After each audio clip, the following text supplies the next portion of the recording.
alaikum wa rahmatullah, j'espère que vous allez bien. Bienvenue dans une nouvelle vidéo. Dans cette série de vidéos, on est en train de voir les techniques immunologiques ou les techniques immunochimiques. On a vu que les techniques immunologiques sont de deux types. On a l'immunodosage sans marquage et l'immunodosage avec marquage.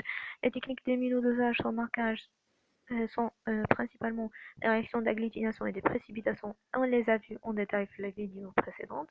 On est avec les techniques d'immunodosage utilisant un marqueur. On a vu l'immunofluorescence, l'immunoenzymologie et aujourd'hui on va voir la radioimmunologie. Tout ça on les a déjà vus. La radioimmunologie, le traceur ou bien sûr on va voir le traceur utilisé et on va voir la révélation du signal la radioimmunologie. Et à la fin, on va voir les techniques, les différentes techniques basées sur la radioimmunologie. Le traceur ou le marqueur utilisé pour la radioimmunologie, c'est des éléments, des isotopes radioactifs. Les principaux éléments radioactifs utilisés en radioimmunologie, c'est le tritium et l'iode 125. On utilise également le carbone 14. Maintenant, comment choisir le bon traceur radioactif? Un traceur radioactif, il doit obéir à certaines conditions. D'abord, il ne doit pas modifier l'affinité de l'anticorps vis-à-vis de son antigène. Il doit avoir une activité spécifique élevée, c'est-à-dire il doit être très sensible pour révéler l'interaction antigène-anticorps. La détection du signal émis, elle doit être facile. C'est pourquoi si on doit choisir entre deux éléments radioactifs, on choisira l'élément qui émet des photons gamma, qui émet une radioactivité gamma plutôt que celui qui émet une radioactivité ou un rayonnement bêta. Pourquoi? Parce que le rayonnement gamma, il est plus facile à détecter par rapport au rayonnement bêta. C'est pour ça l'élément radioactif préféré, c'est l'iode 125. Le choix de l'élément radioactif va dépendre aussi de la demi-vie تاع l'élément radioactif. كل ما كانت la demi-vie تاع l'élément radioactif longue, كل ما il sera mieux de l'utiliser puisque là c'est la demi-vie qui va conditionner l'utilisation تاع l'élément radioactif.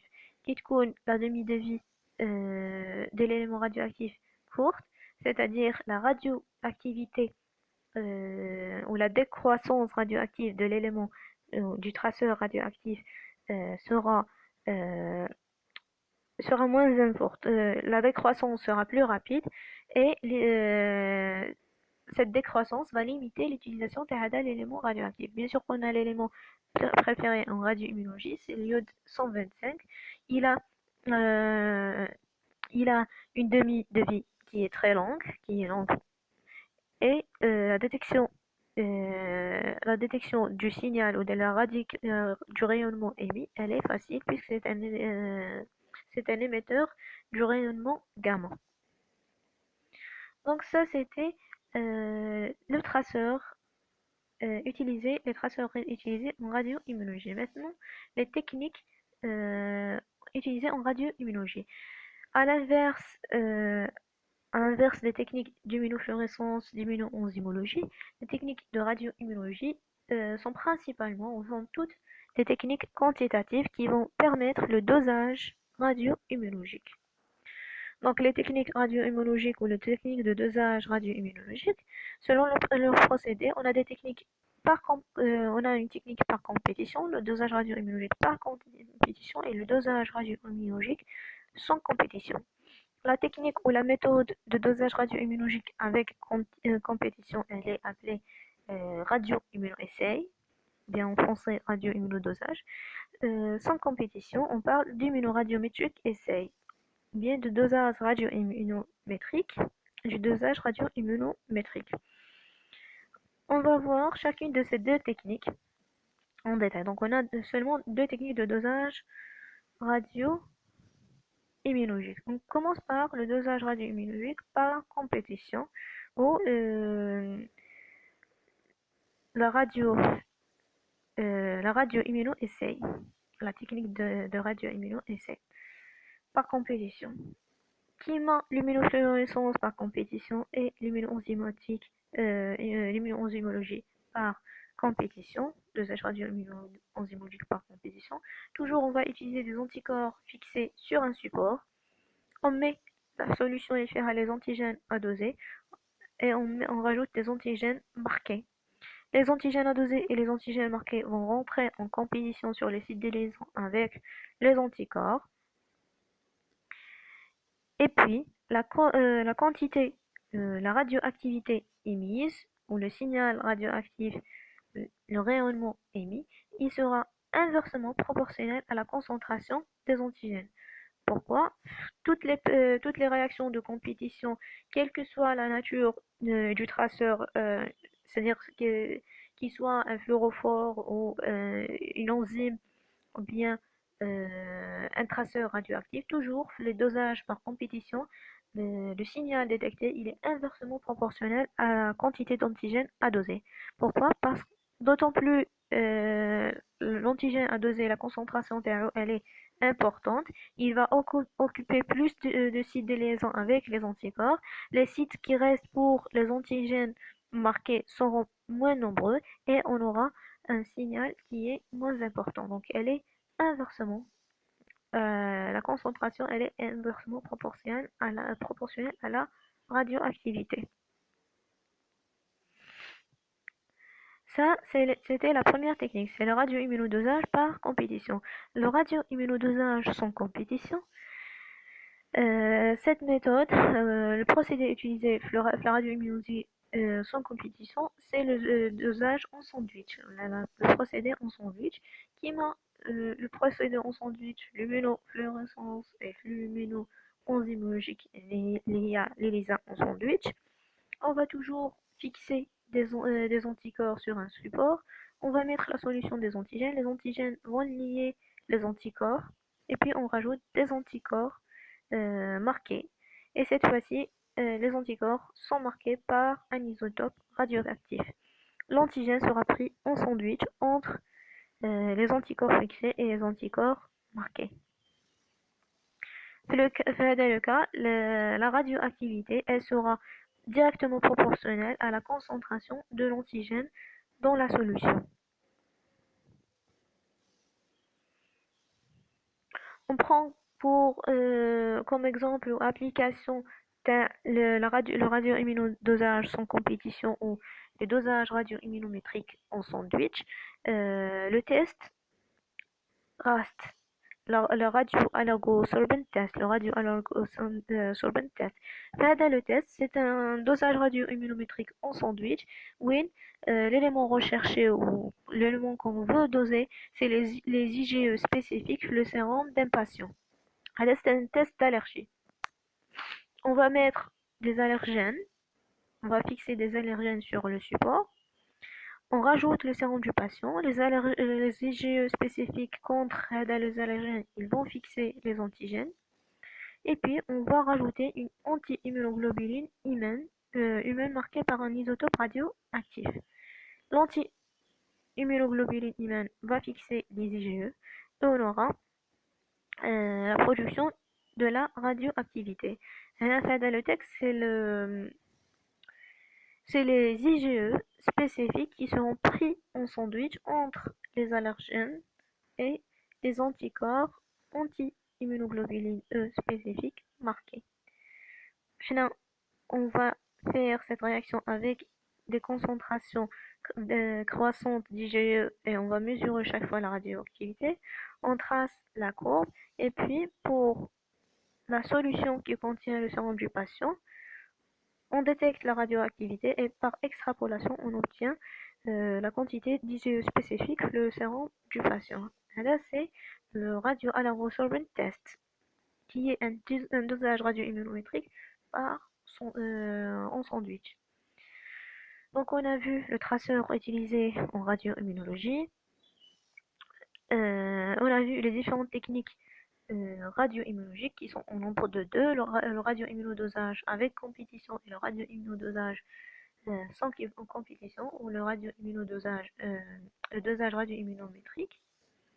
Maintenant, on passe aux applications. Les applications du dosage radio-immunologique a beaucoup d'applications.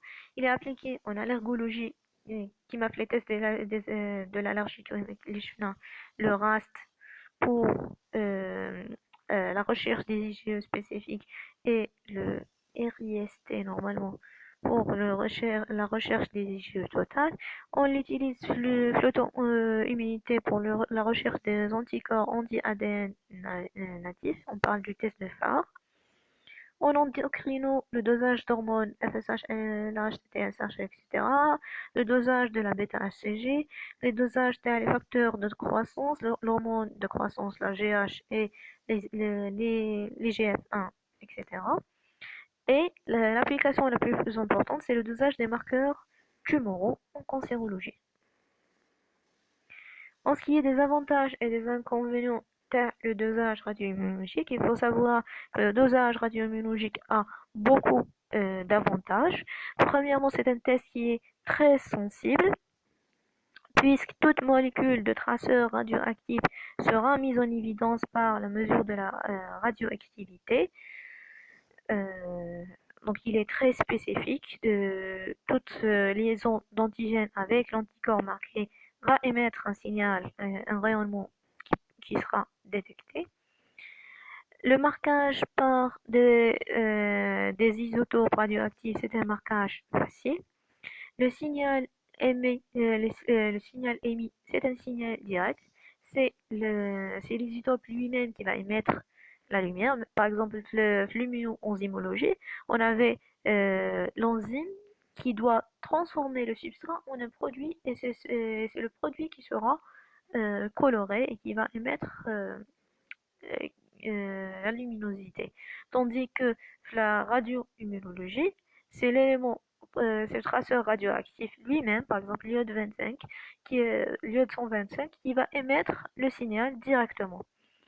Le signal, il est spontané, à la différence de toutes les autres techniques, l'immunofluorescence, l'immunoenzymologie, la chimie-luminescence. Toutes les autres techniques ont besoin d'une source d'énergie externe. Par exemple, l'immunofluorescence, on a besoin d'une stimulation lumineuse externe, et c'est le fluorophore va absorber cette lumière.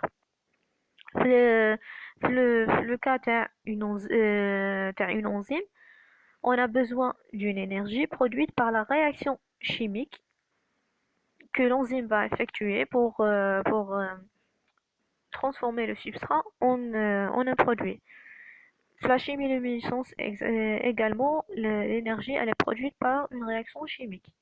Donc toutes les autres techniques ont besoin d'une source d'énergie externe, tandis que les dosages radioimmunologiques n'ont pas besoin d'une source d'énergie externe. Le signal il est spontané.